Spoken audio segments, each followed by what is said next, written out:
కొన్ని కొన్ని సందర్భాల్లో మనం ఏదైనా పని చేయాలనుకున్నప్పుడు కొంతమంది సలహా ఇద్దాం అనుకుంటారు, కానీ ఇవ్వరు. అంతా అయిపోయింది కదా, ఆ రోజు నీకు ఈ సలహా ఇద్దాం అనుకున్నాను, మళ్ళీ ఏమనుకుంటావని చెప్పలేకపోయాను అంటారు. ఆ రోజు ఏమనుకుంటామని చెప్పలేనప్పుడు పనంతా అయిపోయాక కూడా చెప్పడం ఎందుకండి, వేస్ట్ కదా. అప్పుడు ఎలా ఊరుకున్నప్పుడు అలా ఊరుకుని సరిపోద్ది కదా. అదే విషయం మహాభారతంలో కూడా ఒకసారి వచ్చింది.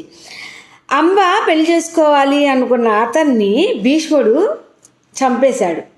చంపేసిన తర్వాత భీష్ముడు తమ్ముళ్ళకి అంబిక, అంబాలిక అనిచ్చి పెళ్లి చేశాడు.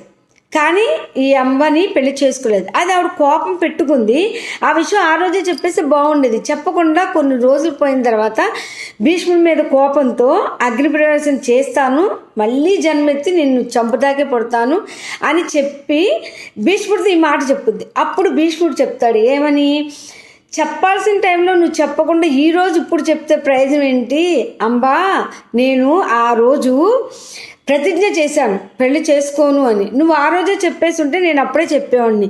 ఇప్పుడు దాకా అయిపోయిందా చెప్పి, ఇప్పుడు చెప్పి ప్రయోజనం ఏంటి అని అన్నాడు. అలా చేతులు కాదాక ఆకులు పట్టుకుంటే ప్రయోజనం ఏంటి అన్నట్టుగా ఉంటాయి కొంతమంది మాట్లాడే మాటలు. చెప్పాల్సిన టైంలో చెప్పనప్పుడు ఎప్పుడూ చెప్పకూడదు. అవసరం లేనప్పుడు చెప్పినా ఒకటే, చెప్పపోయినా ఒకటే అని నా అభిప్రాయం.